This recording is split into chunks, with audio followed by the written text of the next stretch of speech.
आज पति पूजिका की वस्तु। पति पूजक कुमारी एक स्त्री जिसकी अट्ठकथा। कौन थी वह स्त्री? भगवान बुद्ध के संपर्क में कैसे आई और फिर भगवान बुद्ध के उपदेशानुसार अपना जीवन कैसे ढालने लगी इत्यादि का सविस्तर वर्णन आपको इस अट्ठकथा में सुनने मिलेगा। कल शाक्य वंश का नाश किस प्रकार हुआ यह हमने आधा भाग देखा, माने पार्ट 1 हुआ। कल पार्ट 2 लूंगा क्योंकि आज समय बहुत थोड़ा है, इसलिए मैं पोस्टपोन कर रहा हूं उसे। इसलिए छोटी अट्ठकथा का मैंने चयन किया, सिलेक्ट किया। पुप्फानि हेवय धम्मदेशना शास्त्रा ने श्रावस्ती के साधना क्रम में पति पूजक किसी कुमारी को उद्देश्य करके कही थी। घटना तावती देवलोक से आरंभ होती है। वह कोई मालभारी नामक देवता हजारों अप्सराओं से घिरा हुआ उद्यान में प्रविष्ट हुआ। उस समय 500 देव कन्याएं वृक्षों पर चढ़ी हुई थी। वहां से वे फूल तोड़कर गिरा रही थी। बाकी 500 देव कन्याएं उन नीचे गिरे हुए फूलों को चुनकर उनसे उस देवपुत्र को अलंकृत कर रही थी। उनमें एक देवकन्या का वृक्ष पर ही देहावसान हो गया। उसका शरीर दीप बुझ गया। तदनंतर वह श्रावस्ती के एक कुलीन परिवार में जन्म लेकर उत्पन्न होते ही स्मृति संपन्न होकर मैं मालभारी देवपुत्र की भार्या हूँ ऐसा स्मरण करती हुई क्रमश धीरे धीरे बढ़ती हुई सुगंधित माला पुष्प आदि से पूजा करती हुई पुनः अपने स्वामी के पास ही उत्पन्न होने की प्रार्थना करती रही। 16 वर्ष की आयु में उसका विवाह होने पर पति गृह जाने पर वहाँ भी यह भिक्षुओं को शलाका भत्त, पाक्षिक भत्त, वर्षावार्षिक भक्तदान, महादान, चिवरदान इत्यादि करती हुई यही संकल्प करती रही कि मेरा यह कार्य मेरे स्वामी के पास जाने के लिए हो।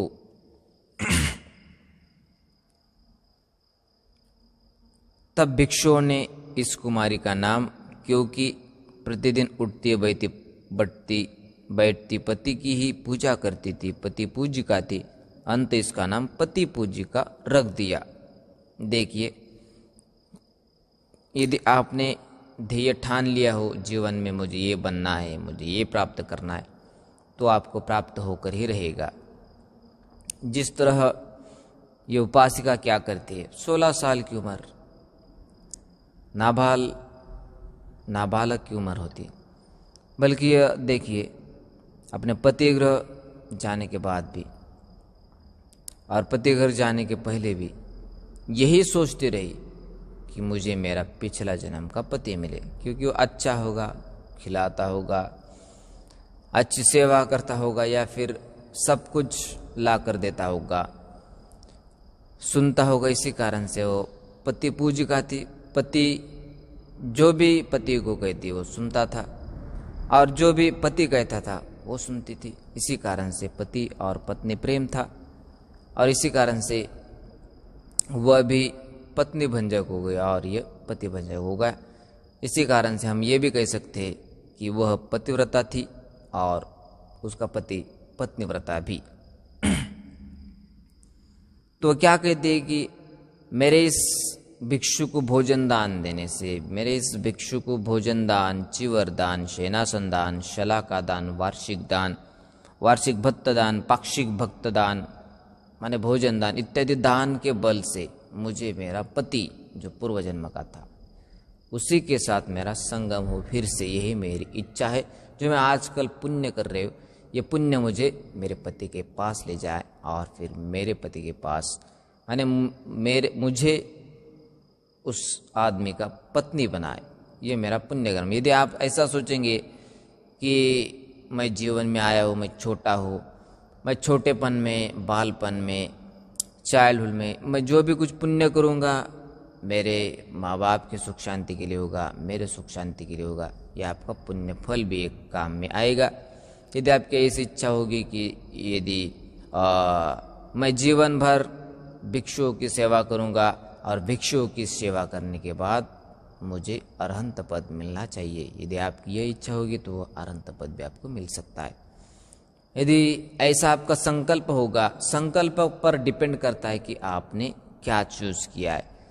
जैसे कि कोई यूपीएससी एमपीएससी एग्ज़ाम क्रैक करने के लिए कोई आकांक्षित होते हैं या कोई एस्पिरेंट्स होते हैं कि हमें ये करना है वो करना है, और फिर कर देते, क्रैक भी कर देते।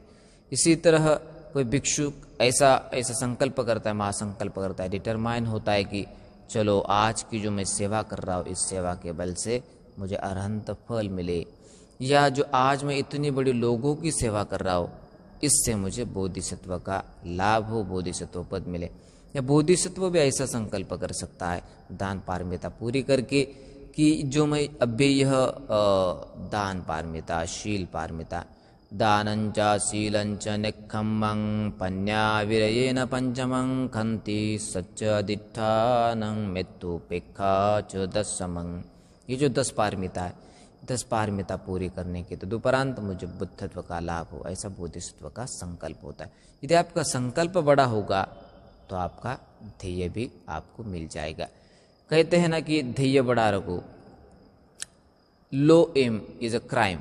हमारे बाबा साहब ने कहा है छोटा ध्येय रखना एक प्रकार से गुनाह है, इसी कारण से बड़ा ध्येय रखना चाहिए।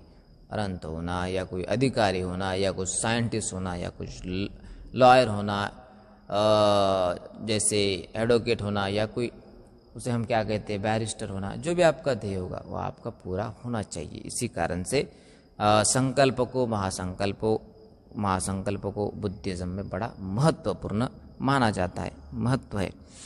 वह पति पूजिका इसी कारण से कही जाने लगी कि वह पति भक्तिनी थी, पति की हर दिन याद करती थी, उसी के नाम से उसके पास जाने के कारण से वह हमेशा दान पुण्य करती थी, और इसी कारण से उसका नाम भी पति पूजिका रख दिया।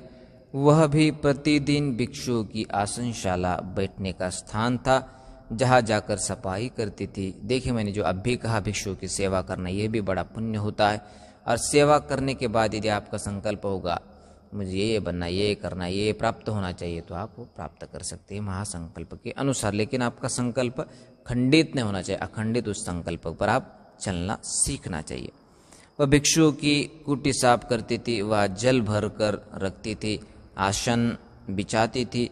इतना ही नहीं, उस पर विश्वास कर दूसरे उपासक जन भी, जिन्हें शला का बत्ता आदि दान देने की इच्छा होती थी, श्रीमती जी हमारे इन कार्यों को आज ही पूर्ण कर दीजिए कहकर एतन निमित्त उसे ही सामान लाकर देते थे। वह भी इस नियम से यह सब कार्य पूर्ण करती हुई आती जाती एक ही समय में 6 कुशल धर्मों से लाभान्वित हो गई। समय आने पर उसकी कोख में गर्भ ठहर गया। अंत 10 मास के बाद उसने एक पुत्र उत्पन्न किया। यो क्रमश समय बीतते बीतते उसे 4 पुत्र उत्पन्न हुए।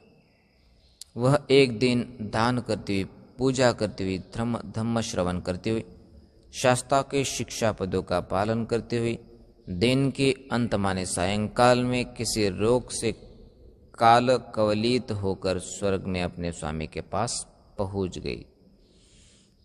मर करके किसी रोग के कारण काल कवलित माने काल कथित होकर के अपने स्वामी के पास स्वर्ग सिधार गई। यह ऐसा वाक्य, अपने कर्म के अनुसार आप सदगति प्राप्त करते, अपने कर्म के अनुसार आप दुर्गति भी प्राप्त करते हैं। जन्म का जिस प्रकार पन्ना होता है उसी प्रकार मरण का एक पन्ना भी लिखा होता है, और इस दोनों के बीच में जो हम कहे जाते हैं उस पन्ने का नाम जीवन होता है, लाइफ होता है। लाइफ एक्सपेक्टेंसी यदि हमारी 80 होगी तो 80 साल तक हम पुण्य करने के लिए, 80 या 70 साल तक हम पुण्य करने के लिए इस पृथ्वी पर आए, इसका यह मतलब होता है। इसी कारण से कुशल कर्म में व्यस्त रहना यह हमारा परम कर्तव्य होता है। उसकी दूसरी सहेलियां उस समय भी देवपुत्र की शोभा बढ़ा रही थी। देवपुत्र ने उसको पूछा, तुम प्रातः काल से अब तक कहाँ थी? स्वामिन, मेरा देहावसान हो गया था। क्या कहती? मैं सत्य कहती हूँ स्वामिन। कहाँ जन्म लिया था? श्रावस्ती की एक उच्च कुल में। कितने समय वहाँ ठहरी? 10 मास में माता की कोख से निकलकर 16 वर्ष की आयु में पति के घर जाकर 4 पुत्रों को जन्म देते हुए दान आदि पुण्य करते हुए आप आपको चाहती हुई यह आकर तुम्हारे पास ही पुनः जन्म ग्रहण कर रही हूँ। मनुष्यों की कितनी आयु होती है? 100 वर्ष मात्र। बस इतनी? हाँ, इतनी आयु पाकर पैदा हुए मनुष्य व्यर्थ शयन एवं प्रमाद में अपना समय बिता देते, या कुछ दान पुण्य आदि भी सत्कार कर्म भी करते? क्या पूछ रहे स्वामी? मनुष्य तो वह हम अगणनीय आयु प्राप्त करके आए हैं, यह सोचकर अपने को अजर अमर मानते हुए निरंतर प्रमत्त की तरह आचरण करते। यह सुनकर माल भारी देवपुत्र को अत्यधिक वेदना ग्लानि हुई। 100 वर्ष जितनी अल्प आयु प्राप्त कर उत्पन्न पुरुष भी कैसे प्रमत्त होकर सोते हुए अपना समय नष्ट कर देते? ये सांसारिक दुखों से कब मुक्त होंगे? मनुष्यों की यह 100 वर्ष की आयु 33 देव का एक दिन होते, एक दिन और रात होते। उस 30 दिन रात का एक मास, उस मास के 12 मास एक वर्ष से गणना करने पर 1 सहस्त्र दिव्य वर्ष आयु होती है। इसलिए उस देवपुत्र का एक भी दिन बहुत लंबा नहीं, मुहूर्त मात्र सा होता है। फिर इस दृष्टि से अल्प आयु प्राप्त करने वाले मनुष्यों का प्रमादमय जीवन बिताना अत्यधिक प्रमादमय ही होगा। अंत उनका वह प्रमाद अयुक्त ही माना जाएगा। यह देवलोक, ब्रह्मलोक या रूपलोक, अरूपलोक जो बुद्धिज्म में शब्द है, ये काल भेद के अनुसार बुद्ध के काल भेद के अनुसार बुद्धिज्म में आते हैं। कोई बुद्ध ऐसा भी बुद्ध वंश में दाखला है, एविडेंस है कि कई बुद्ध 80 हजार साल जीते, कोई 1 लाख कल्प तक जीते, कोई बहुत सालों तक जीते, और कोई 60 हजार साल तक, कोई 100 साल तक। और फिर तथागत भगवान बुद्ध, गौतम बुद्ध, जो शाक्यवंशीय, शाक्यदूत, शाक्यशीय, शाक्य मुनि कहते, उनकी आयु सिर्फ 80 साल थी। तो लाइफ एक्सपेक्टेंसी के अनुसार ऐसा उतार चढ़ाव होते रहता है। और भगवान बुद्ध ने स्वयं कहा है कि कभी आगे चल करके आदमी की आयु पूरी खत्म होकर के 10 या 20 या 30 साल तक रहेगी, और फिर पूरा एक भुजाल आकर के पृथ्वी का विनाश होगा, और फिर पुनरुत्पत्ति पृथ्वी की होगी। ये बड़ा गंभीर बुद्धिज्म का विषय है। अब वह कब होगा ये तो हम नहीं कह सकते, लेकिन ये बुद्ध ही कह सकते हैं। बुद्ध में वो तजबल होते, इसी कारण से सब कुछ बता सकते, पूर्व में, पश्चिम में, वर्तमान में क्या चल रहा है। या भगवान बुद्ध यूँ कहे तो अतीत के जानकार, अनागत के जानकार और वर्तमान की जानकार भी होते हैं। इसी कारण से बुद्ध को तजबलधारी बुद्ध कहते हैं, इसी कारण से तथागत भी कहते हैं। फिर दूसरे दिन भिक्षु जब ग्राम में प्रविष्ट हुए तो देखा कि न आसनशाला स्वच्छ थी, न उनमें आसन बिछे हुए थे, जल भी नहीं रखा हुआ था। यह देखकर उन्होंने पूछा, पति पूजिका कहाँ है? बनते, उसे आप कहाँ दिख पाएंगे? वह तो कल आप लोगों के भोजन करके चले जाने के बाद सायंकाली मर गई। उसे सुनकर साधारण भिक्षु उसके लिए उपकारों का स्मरण करते हुए अपने आंसू न रोक सके। क्षीणास्त्रव भिक्षुओं को भी थम्म सवेग वैराग्य होने लगा। वे भिक्षा कर्म कर शास्त्रा के सम्मुख गए तथा उन्हें प्रणाम कर पूजा बनते। पति पूजिका नामक उपासिका उठते बैठते नाना प्रकार के पुण्य कर्म करते हुए अपने स्वामी की स्पृहा चाह रखती रही। वह अब मर गई है, वह कहाँ पैदा हुई होगी? भिक्षु, अपने स्वामी के पास ही पैदा हुई। बनते, आप क्या कह रहे? उसका स्वामी तो अभी जीवित है। भिक्षु, वह अपने इस लौकिक पति की कामना नहीं किया करती थी। वह तो तावतेज भवन में अपने माल भारी देवपुत्र स्वामी की बात करते थे, जहाँ वह उसके लिए पुष्प गुथने का कार्य किया करते थे। यहाँ से ज्योत माने मृत होकर वह पुनः तावतेज भवन में जाकर उसी के पास उत्पन्न हुए। क्या निश्चय ऐसा होता है बनते जी? हाँ, ऐसा ही होता है भिक्षु।